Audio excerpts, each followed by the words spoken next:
Jordan just announced they're bringing back mandatory military service for the first time since 1991. That's over 34 years ago, and the news is sending shockwaves across the Middle East. Not massive public shockwaves, but administrations of other neighboring nations are watching.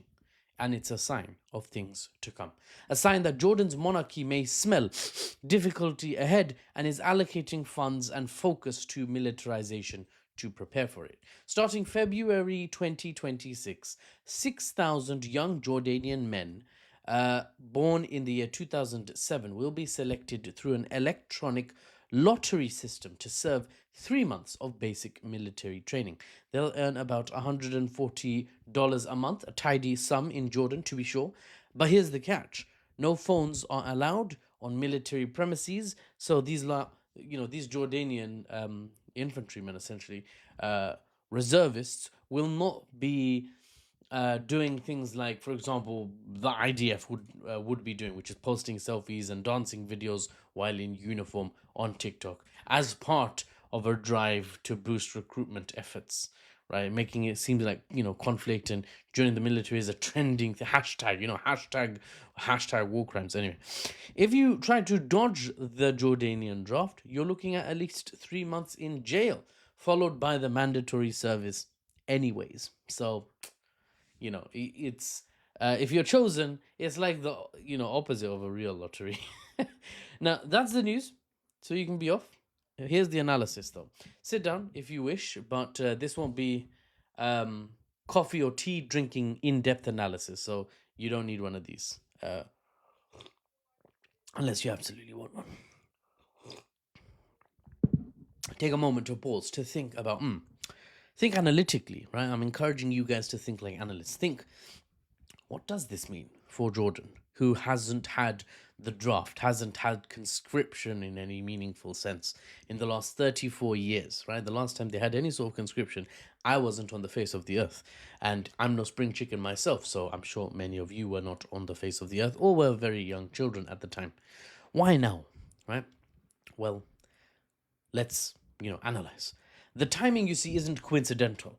Just days before this announcement from Jordan, Israeli Prime Minister Benjamin Netanyahu, or whatever, of neighboring Israel, publicly endorsed the vision of Greater Israel, whatever that may mean. Greater Israel is an expansionist ideology, a view held not just by the fringes in Israel, mind you, but by people even in government and civil society, respected officials, respected within their circles, of course. Now, Greater Israel, by the definition of many, claim part of Jordan and Egypt and Syria and Lebanon and even a cheeky pinky worth of Turkey.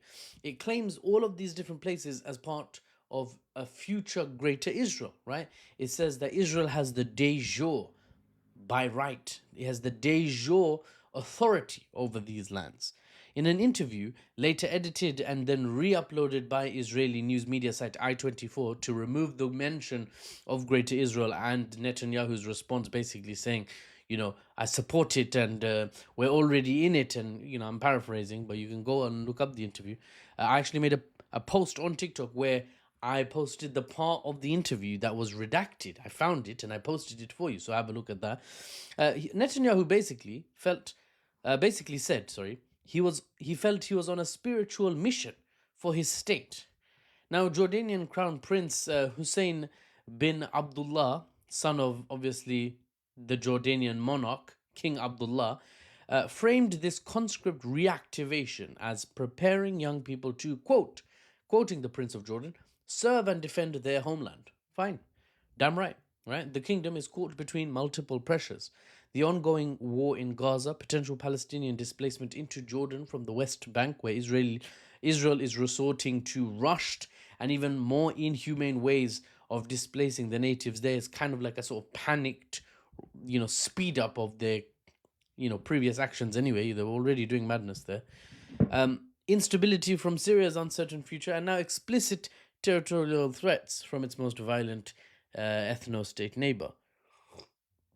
All of it's got Jordan thinking at a state level, at the administrative level, is thinking, we can't really stay sort of unarmed, incapable of defending ourselves.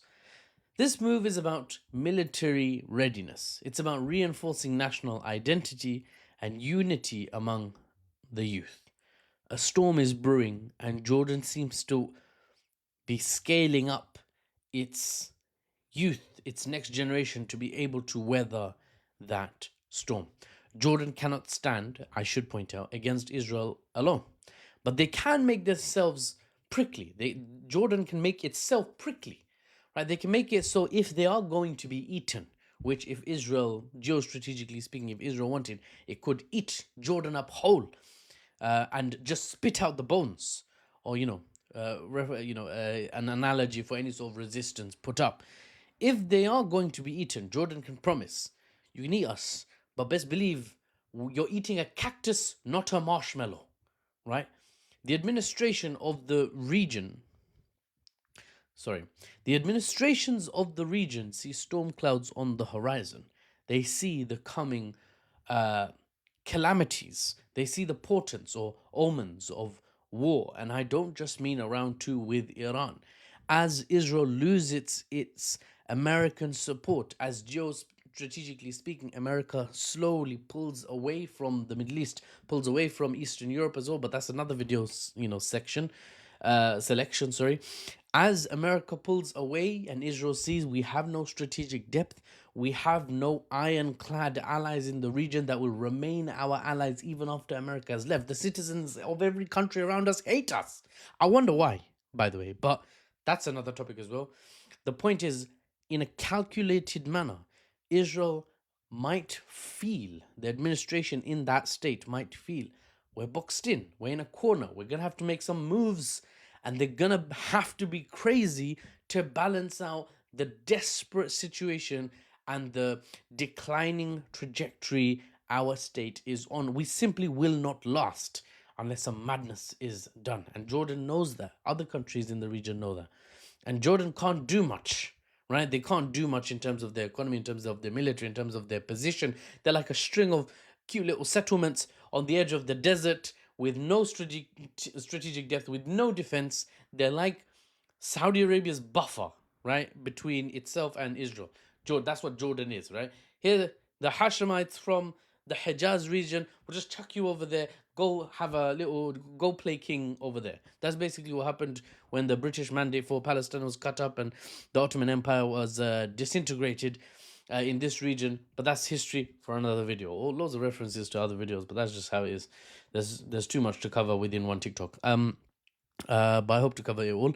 But my point is, to summarize, Jordan knows it can't do much, but they can do something, right? And it looks like they're starting to make themselves more and more prickly, so that eventually Israel just has this really very hard to bite, hard to swallow cactus right next to them.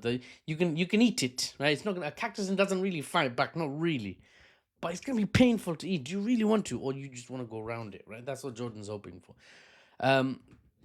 It seems the people of Jordan are ready to go down with a fight, potentially.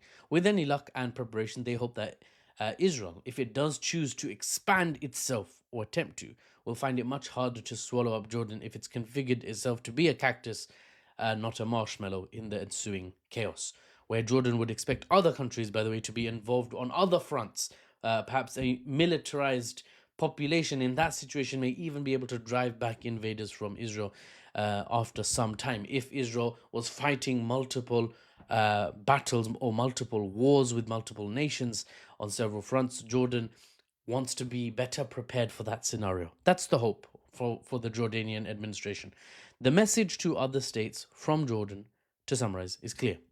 In an increasingly unstable region where territorial ambitions are being openly declared now, right? Greater Israel is just a thing that's just said out loud. It's not even the quiet part anymore, right? In that new climate, in that new shifting world order that looks a lot more like the Wild West and a lot less hunky-dory and stable under American hegemony, in this new world, Jordan isn't taking any chances with its sovereignty. Sometimes the most powerful, the most suitable response to threats, rather than diplomatic yammering, is simply making sure your next generation is ready to defend what's theirs by force if needed. For the unbiased news and analysis without the Western spin, I'm Mahfouz, and I'll see you on the next one. How did I finish at 10 minutes? Am I there? Am I that good now?